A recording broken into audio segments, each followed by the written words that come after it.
And the idea, I guess, came about as a family project because we all wanted to see if we could help people, or just by them learning from what we did, and for them to know that no matter what, even if you have food allergies, you can still thrive, you can still live a very fulfilling life, and you can do the things that you love. Welcome to the My Future Business Show, where we get you in front of your best audience and keep you there. Not only are we interviewing the biggest names in business to help you become even more successful, we're inviting you to book your spot on the show to help you grow your business. So at the end of the call, make sure you fill in the interview application form at myfuturebusiness.com/interviews. Hi and welcome to the My Future Business Show. My name is Rick Nusky. I'm your host, and I have to say that I have the best role in the world. I get to speak with some amazing people, and today's guest is no different. She is wife, mum, and author of the book, The Kitchen Alchemist. Welcome to the show, Frances Castelli. Hi, Rick. Thank you so much for having me on the show. Oh, look, it's an absolute pleasure. Now, I know that, as a parent, I'm always concerned with how my children's health and well-being is going. I'm always looking out for things. And when I received your bio, I thought to myself, wow, this is going to be a very, very interesting call. Tell us a little bit about your journey leading up to becoming an author. Well, once I got married and was in the United States, one of my dreams was to homeschool, was to actually be a teacher. And so when I had my children, my husband and I decided it was a really great idea to homeschool our children for a few reasons. One, my husband traveled a lot, and so this was an opportunity that when he came home, he would be able to spend a lot of time with them, as opposed to if they were in public school, and he wouldn't get to see them very often because his schedule fluctuated quite a bit. And then the other reason was we really wanted our children to work on their passions and work on what was going to drive them and make them get excited about life and stuff like that. So that was our second reason. But our third reason also was because they had anaphylactic food allergies, all three of them. And we knew schools were not about to accommodate them in that way, especially because food allergies back 20 years ago was pretty much unheard of. And there wasn't a whole lot of information about it as there is today. And when my kids had developed the food allergies, the idea of writing a book was always in the back of my mind because there was not so much information about it. And I felt that, people needed to get some information across. Today, it's, of course, widely spread. 1 in every 13 children have food allergies. But my book ended up being something that the whole family collaborated with. Everyone shares their story in there, and plus a couple of friends. So it's not just my point of view, it's my husband's point of view, and each of my children share their story along with the two friends. And the idea, I guess, came about as a family project because we all wanted to see if we could help people, or just by them learning from what we did, and for them to know that no matter what, even if you have food allergies, you can still thrive, you can still live a very fulfilling life, and you can do the things that you love. Food doesn't always have to, determine what you're going to do in your life. Whereas a lot of people today will find that they can't go this place or can't do this because, food is a very social thing. But we need to work through that. And today my kids are thriving, they're doing great, loving what they're doing, and they're pretty healthy. I think if we can take a couple of things away from that, I think about schools, and we often receive, we have children in the school system at the moment, and we often receive these letters about child X not being able to have certain foods, and you're sort of thinking, wow, you've got to try to accommodate all of these different needs in a school. It's almost as if you've got to fit into this little box in terms of what you're allowed to eat or not. Exactly. Is it a hard thing to do to homeschool as a parent when you've decided to make that change?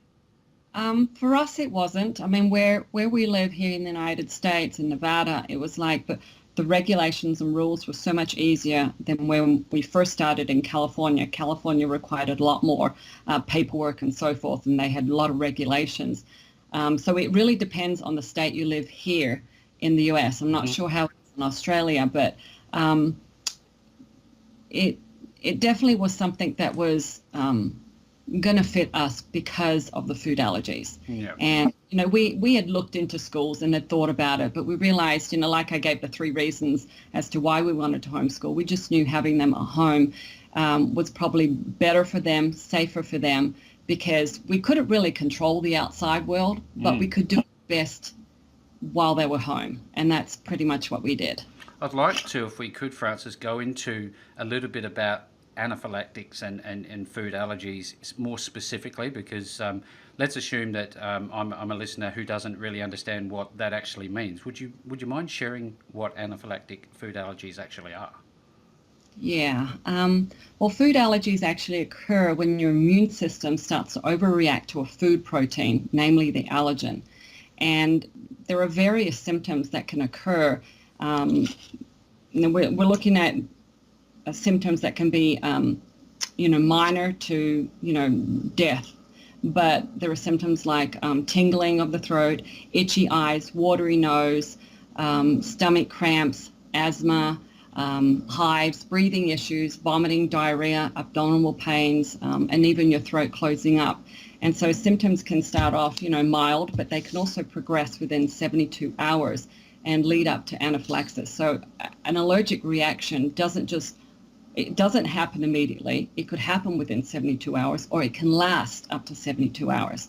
My children have all experienced all of that. So it's like we've definitely been on the watch as they were growing up. And as they got older and learned to manage it, and we learned to manage it, it became a lot more easier for them to, do things outside of the home, go to work, socialize, date, travel, and so forth. But it is a very difficult thing. And I do understand how parents feel. It's like, why aren't people trying to accommodate my children? But it's like with any illness, there are parents out there who don't get it, and there are parents that do. And you're kind of like on the side of 2 fences, But it is very frightening. We've had many incidents with our children where they have each nearly died. And it's very heart-wrenching to watch them gasp for air or not able to breathe or scratch endlessly because of something they've either touched, eaten, or someone has just suddenly kissed them and they had previously eaten, a slice of pizza, and so they're full of welts. I mean, these are incidents that have happened to us on numerous occasions, and it is very frightening. It is scary because as a parent, all you want to do is keep your child safe. And, it's not always possible until you get a better handle on it, until you teach your children how to get a better handle on it, then things seem to flow so much more easily. I think that's where we have got to now that our kids are, young adults. Yeah. Do you find that, I guess a little bit tangentially, that the types of materials that touch their body also have an effect on their well-being? Is there any relationship between anaphylactic allergies and types of materials that touch the body? Very much so. Well, we have encountered that. Like my youngest couldn't even wear anything but cotton material, I'll just say, as far as products go. We have a new guest on the show today. I'm sorry. That's fine. And, it's just the same as also products that you'll use, like creams, lotions, shampoos, sunscreen, lip balm, simple things like that. We had to be very careful of. We had to go as natural as possible, and that was really difficult to find, years ago. Today, it's like, using coconut oil, if you're safe with coconut oil, is a great thing. Like oatmeal soaps and things like that? Well, my youngest couldn't do oatmeal, and my oldest couldn't. It was like their skin would flare up. Wow. Their eczema would just suddenly come about, or they get welts. It's the same thing also with pets and animals. My daughter couldn't be around horses when my boys could. So each child is different. Each situation is different. Each allergic reaction is different. And, you have to be on top of it constantly. It's like, and I can understand why people had looked at us many times in weird ways thinking, oh my gosh, you guys are making it up. Oh, it can't be that bad. But we were constantly on guard, on the watch. when our children were anywhere doing anything. But it also got to the point where we allowed them to be who they wanted to be, where they were able to go and play in the park and, slide down the slide. And, if they ended up coming to us, oh my gosh, I've got welts here or whatever, it's like we didn't panic. We just simply would draw out the Benadryl cream, rub it on them, wipe their hands, whatever, do the best we could and let them enjoy life as much as they could. So, I hope that answered that question. No, I think look, tangent. that's wonderful feedback, and I'm sitting here with ears wide open, and I'm sure that the listeners today who are on the show who are going through, I guess you'd say, the same sort of experience would be, wondering, what is it that's inside this book that can help them? I'd love to know, Frances, do you work one-on-one with people, given that you are living this every day, well, not so much now, hopefully? Do you work with other people, like directly to, to help them understand what they can do to improve their children's well-being? Well, I haven't directly done that, but I do have a Facebook group called Managing Food Allergies with the Kitchen Alchemist, and people are welcome to post questions and we can communicate that way. I also, post pictures, ask questions myself, recipes, so forth. But if anyone wanted to contact me, they're more than welcome to do that, and I would do my utmost to try and help them. Yep. My book, like I explained, tells our story, and everyone's got their own story as far as my children go. But, I have tips and ideas and protocols that we did, things that worked for us. It may not work for someone else because everyone's situation is totally different, but it's what worked for us. And my book also has 30 recipes in there that I had created for my children that were safe for them, because they had a list of food allergies that were longer than your arm for each of them. So it was, constant artwork in the kitchen, that's for sure. I'd love to go back, I guess, from the medical perspective and step right back to the moment in time. When was it and how did it come about that you recognised that your children were suffering these food allergies? Well, we first discovered our first child had food allergies, when he was an infant. He was actually in hospital when I had given birth to him. And the nurses kept bringing my child back to me saying he's being disruptive in the nursery. And I kept thinking, how could a newborn, be so disruptive? And so it's like, once I was released from hospital, it was like he just never slept. He was constantly, his stomach was always bloated. He was very restless. And it wasn't until we had found a pediatrician who actually put us onto a food allergist. And this food allergist did some testing and confirmed that our son had many food allergies. Once we began eliminating those foods from his diet, both because, whether I was nursing or although I didn't nurse him for medical reasons, but once I eliminated foods from his diet, his allergies improved, his illnesses improved, because doctors were constantly telling us, oh, he's got another infection, oh, he's such a colicky baby, and so forth. So, when they were telling us all this, we knew there was something up. And so I eliminated things from his diet and things improved. Then when my daughter was born, and I decided to eliminate the same foods from her diet just because I wanted to, it was going to be easier managing the both of them that way. And one day I'd given my son some fish and my daughter some fish for the first time. She started gasping for air, that she couldn't breathe, she couldn't speak. It was a very frightening moment. Okay. My husband and I just didn't even know what to do because we didn't even have EpiPens at that time. No. So, we had poured down Benadryl down her throat, and that saved her life at that time. But, it was like it amazed my husband and I. It's like, how could one person be allergic to fish and not the other? And, the vice versa. So we had allergy testing done for her. And sure enough, she had multiple food allergies as well, similar but different. And then when my third child arrived, he had health issues as far as asthma, eczema, and he was not thriving. And we did allergy testing on him, and conclusion was he had food allergies, but still he wasn't thriving.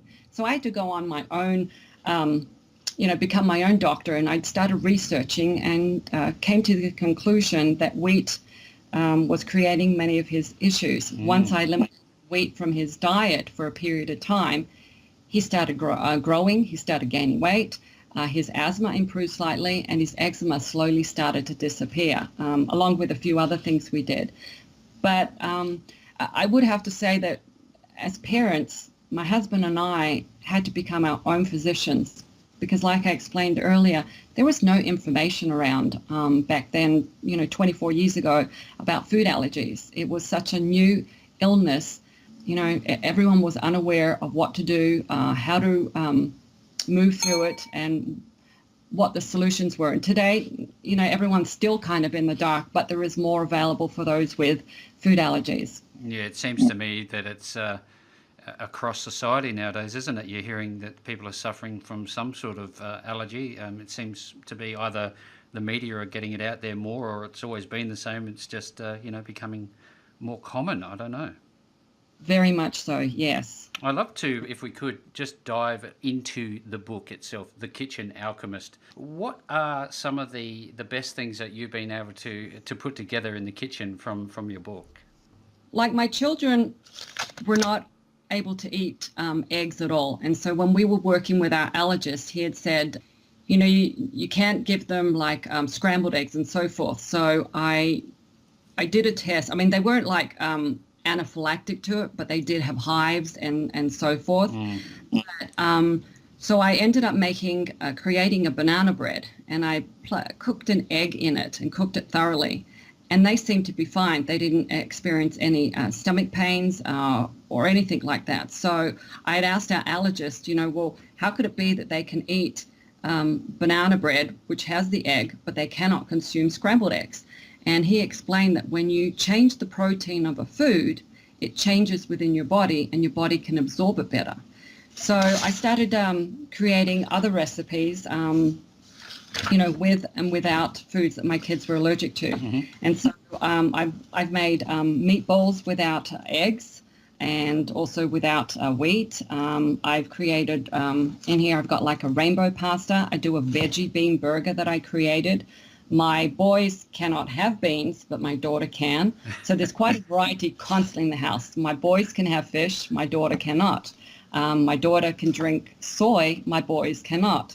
I've also, when I was here in the United States, and it's like a big thing was, mac and cheese. And I kept thinking, oh, my kids, I wish they could try something similar to that. So I ended up creating a creamy cauliflower sauce. And to me, because I have tried, macaroni and cheese, I didn't care for it, but I did create a cauliflower sauce that my kids loved. And so this was our version of mac and cheese, I guess. Uh-huh. And so, I did whatever I could to just make foods as pleasant, as, tasty and as delicious. It seems to have a great deal of nutritional value, which is what we lack in our diets in many ways nowadays, don't we? Exactly. And it's like, I learned, many years ago to include fruits and vegetables in things that I was preparing for the kids, as far as like I have a chocolate oat bar recipes that is doesn't contain sugar, but it does contain fruits, and so it's sweetened with fruits. Mm-hmm. I have a raisin oatmeal cookie that's a favorite of my daughter's, and I just actually made a batch today, and it's like it goes just in a snap. They're just, full of nutrient foods. Yeah. But not all the bad stuff, which is nice. I mean, in my book, there's also like an apple cake recipe that I have that was my mother-in-law's favorite, and she had made for my husband ever since he can remember. But I wanted my children to be able to consume it, but it had so many ingredients in it that my kids couldn't consume. So I spent much time changing it around and have now made it to a point that they can consume it and they love it. So, along with my book, there's the recipes. There's also a section in here where I give I'm just trying to get a transformation tips, how and what I did as a parent to make a difference in my life, in my children's life, and, set an example.